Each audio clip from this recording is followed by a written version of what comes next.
আমরা এখন পর্যন্ত স্বাধীন হতে পারি নাই, এটাই সত্য কথা। কখন স্বাধীন হবেন আপনি? কখন এই উম্মাহ স্বাধীন হবে? যখন আপনার আমার কথায় পশ্চিমারা উঠবে বসবে তখন। যখন আপনার আমার কথায় উঠবে আর বসবে তখন। যখন আপনার আমার কথায় এই পুরো কুফরি তাগুতি শক্তিটা উঠবে বসবে তখন বুঝবেন উম্মাহ স্বাধীন হয়েছে। স্বাধীনতা শুনছেন? বেলাল ইবনে রাবাহ স্বাধীন। যখন তাকে পিটানো হচ্ছে শেকল দিয়ে বেঁধে শেষরায় টানা হচ্ছে, বেলাল ইবনে রাবাহ সেদিন স্বাধীন ছিলেন, কারণ তিনি আল্লাহ ছাড়া কারো দাসত্ব করেন না। আবু জাহেলের নির্মম নির্যাতন, উমাইয়া বিন খালাফের নির্মম নির্যাতন বেলাল ইবনে রাবাহকে পরাধীন করতে পারে নাই। বেলাল স্বাধীন আঘাতের মধ্যে। সুমাইয়া স্বাধীন। সুমাইয়ার নাম শুনেছেন? আমাদের বোনরা তার নামই জানে না। ওরা জানে কি প্রোডাক্ট আসলো বাজারে, কোন পার্লারে গেলে কি পাওয়া যায়, কোথায় গেলে কি হয়, কোন মার্কেটে গেলে কি পাবো। মার্কেট ভর্তি মহিলা দিয়ে, ভর্তি মহিলা, গার্মেন্টসও তো ভর্তি মহিলা দিয়ে। পর্দা কতটুকু মেনটেন হয় সেটাও ভাবতে হবে। জব করতে দোষ নাই, জব করতে দোষ আছে, পর্দা কতটুকু ভাবতে হবে না? আমরা যে বস্তুবাদী এটা আমাদের রাস্তাগুলোই প্রমাণ করছে। আমরা আমাদের বাড়িঘরগুলো চকচকা করছি আর সরকারের রাস্তাগুলো ভেঙে ফেলতেছে। এখন ওই রাস্তাগুলো তৈরি করে দেওয়ার দায়িত্ব আমাদের, দায়িত্ব আমাদের না? অবশ্যই আমাদের, কারণ আমরা তো খেয়ানত করলাম, সরকারি মাল দড়িয়ামে ডাল, এরকম চিন্তা করলাম। ওইদিকে যেতে চাচ্ছি না। বোনরা শোনেন, ভাইরাও শোনেন, সুমাইয়া স্বাধীন। কখন স্বাধীন? যখন আবু জেহেল তাকে বলছে যে তুই এই জন্যই ইসলাম কবুল করেছিস যে মুহাম্মাদের সৌন্দর্য দেখে তুই তার প্রেমে পড়েছিস। নাউজুবিল্লাহ সাল্লাল্লাহু আলাইহি ওয়াসাল্লাম কি বলেছে বলেন? তুই মুহাম্মাদের সৌন্দর্য দেখেই মনে হয় তার প্রেমে পড়েছিস। নাউজুবিল্লাহ, আস্তাগফিরুল্লাহ। সুমাইয়া রাদিয়াল্লাহু আনহা তখন বাধা, হাত পা বাধা, হাত পা বের করার কোনো অপশন নাই, বাধা আছে। এক জটলা থুতু মুখে একত্রিত করে আবু জেহেলের মুখের উপর থু করে থুতু দিয়ে দিয়েছে। আর আপনারা তো জানেন যে একটা থুতুতে অনেক কিছু হয়, হয় না? একটা থুতুতে অনেক কিছু হয়। এক থুতুতে ইমানদার মুনাফিক আলাদা হয়ে যায়। এক থুতুতেই ইমানদার মুনাফিক আলাদা হয়ে যায়। সুমাইয়াও থুতু দিয়েছিল আবু জেহেলের মুখে। এবার আবু জেহেল কি করেছে শুনেন। আবু জেহেল তার কাছে একটা বর্ষা ছিল, বর্ষা চেনা যায়, বর্ষা সামনে অংশ চোখা, এটা দিয়ে সুমাইয়া রাদিয়াল্লাহু আনহার লজ্জাস্থানে আঘাত করে তাকে শহীদ করে দিয়েছে। ব্যথা অনুভব করলেন না?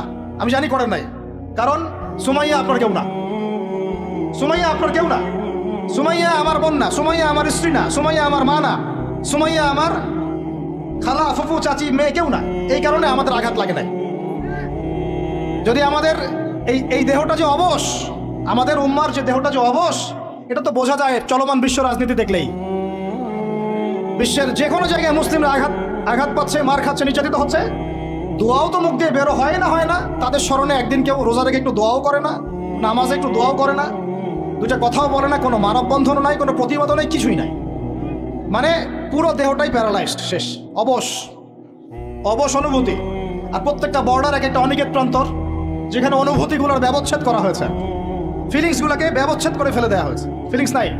সুমাইয়ার কথা শুনে আমাদের লাগলো না, কারণ সুমাইয়া আমার মেয়ে না, আমার মেয়ে আয়েশা তো আর না, আমার মেয়ে মারিয়াম তো আর না, আমার ছেলে ওমর ওসমান তো আর না। সুমাইয়া তখন স্বাধীন, যখন তাকে বর্ষায় শহীদ করা হলো, সে স্বাধীন, জান্নাতে চলে গেল।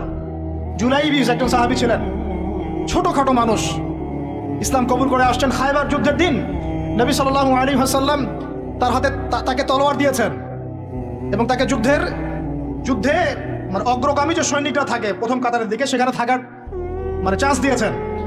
তাকে মানুষ বিয়ে করতে চাইতো না, কারণ তার চেহারা সুরত খুব একটা ভালো লাগে না, বংশ নিচু, মানুষের একটা থাকে না প্রেস্টিজ ইস্যু, তার মনে কষ্ট। নবী সাল্লাল্লাহু আলাইহি ওয়াসাল্লাম একদিন প্রস্তাব পাঠালেন তাকে চিঠি দিয়ে, যে তুমি এই চিঠিটা নিয়ে অমুক গোত্রে যাও, গিয়ে বলো যে আমি বলেছি তোমাকে যেন মেয়ে দেয়। তখন তারপরেও মেয়ে দিতে চাচ্ছে না, কিন্তু সেই মেয়ে শুনেছে যে আল্লাহর নবী সুপারিশ করেছে, আমার যৌবনের উপর ধিক্কার যদি আমি এই সুপারিশ না রাখি। তিনি বললেন জুলাইবিস যেমনই হোক চেহারা, আমি তাকে বিয়ে করতে রাজি আছি। তিনি বিয়ে করলেন, সংসার হলো, শুরু হলো। এই সাহাবী খায়বার যুদ্ধে শহীদ হলেন। নবী সাল্লাল্লাহু আলাইহি ওয়াসাল্লাম তার চারপাশে দেখলেন, তার চারপাশে 12 জন ইহুদির লাশ পড়ে আছে। কয়জন? একাই 12 জনকে হত্যা করেছে এই সাহাবী। সুবহানাল্লাহ। আল্লাহর নবী তাকে নিজের হাতে কোলে নিয়েছেন, কোলে মানে তার দেহটা এরকম ছিল আর কি, খুব লম্বা চড়া না, নিজের হাতে কোলে নেওয়ার মতো নিয়ে নিজ হাতে তিনি তাকে দাফন করলেন আর বললেন যে আমার এই সাহাবীর জন্যে হুরে নেইনরা তাদের দরজা খুলে দিয়েছে। এখন তিনি তখন স্বাধীন। ওমর ইবনে খাত্তাব তখন স্বাধীন। কখন স্বাধীন? ওমর রাদিয়াল্লাহু আনহু যে কোরআন খুলে সূরা তাহা পড়ছেন, তাহা পড়তে পড়তে তার ভিতরে ফিলিংস চলে আসলো যে না, এটা আল্লাহর পক্ষ থেকে আসছে। তিনি বলছেন খুজুনি ইলা রাসূলিল্লাহি ওয়া আসহাবিহি, আমাকে আল্লাহ রাসূলের কাছে নিয়ে চলো, তার সাহাবীদের কাছে নিয়ে চলো। তাকে নিয়ে যাওয়া হলো। ভিতরে হামজা ছিলেন রাদিয়াল্লাহু আনহু, তাকে টেনে নিয়ে আসলেন ভিতরে। বলছেন তরোয়াল নিয়ে আসছো কি জন্য? হ্যাঁ, আলা তানতাহি হাত্তা ইয়াজআল আল্লাহু বিকা কারিয়া, ততক্ষণ পর্যন্ত কি তুমি ক্ষান্ত হবে না যতক্ষণ আল্লাহর গজব না আসছে তোমার উপরে? ওমর ইবনে খাত্তাব বলছেন ইয়া রাসূলুল্লাহ, হে আল্লাহর রাসূল, জিতুকা উমিনু বিল্লাহি ওয়া রাসূলিহি, আমি আপনার কাছে এসেছি আল্লাহ এবং আপনার প্রতি ঈমানদার হয়ে এসেছি। ওয়া বিমা জিতা বিহি মিন ইনদিল্লাহ, এবং আপনি আল্লাহর পক্ষ থেকে জানিয়ে এসেছেন এই কোরআনের প্রতি ঈমানদার হয়েই আমি আপনার কাছে এসেছি। আশহাদু আল্লা ইলাহা ইল্লাল্লাহ ওয়া আশহাদু আন্না মুহাম্মাদান আবদুহু ওয়া রাসূলুহু, কালিমা পড়লেন, মুসলিম হলেন, স্বাধীন হলেন। আগে পরাধীন ছিলেন। বুঝতে পারছেন না কথা? এরপরে তিনি সবার দরজায় গিয়ে নক করলেন। আবু জাহেলের বাসায় নক করে বলছেন হাল আলিমতা আন্নী কদ আসলামত, তুমি কি জানলা যে আমি ইসলাম কবুল করেছি? আবু জাহেল, তুমি কি জানলা, শুনলা যে আমি ইসলাম কবুল করেছি? আরেকজনের বাসায় যান, উমাইয়া বিন খালাফ, হাল আলিমতা আন্নী কদ আসলামত, তুমি কি জানলা আমি ইসলাম কবুল করেছি? ওয়াত্তাবা'তু মুহাম্মদ সাল্লাল্লাহু আলাইহি ওয়াসাল্লাম, আমি আল্লাহর রাসূলের ইত্তেবা করেছি। এরপর কুরাইশদের এই কাবার সামনে গিয়ে বলছেন ইয়া মা'শারাল কুরাইশ, হে কুরাইশ তোমরা শুনো, ই'লামু আন্নী কদ আসলামত, তোমরা জেনে রাখো যে আমি ইসলাম কবুল করেছি।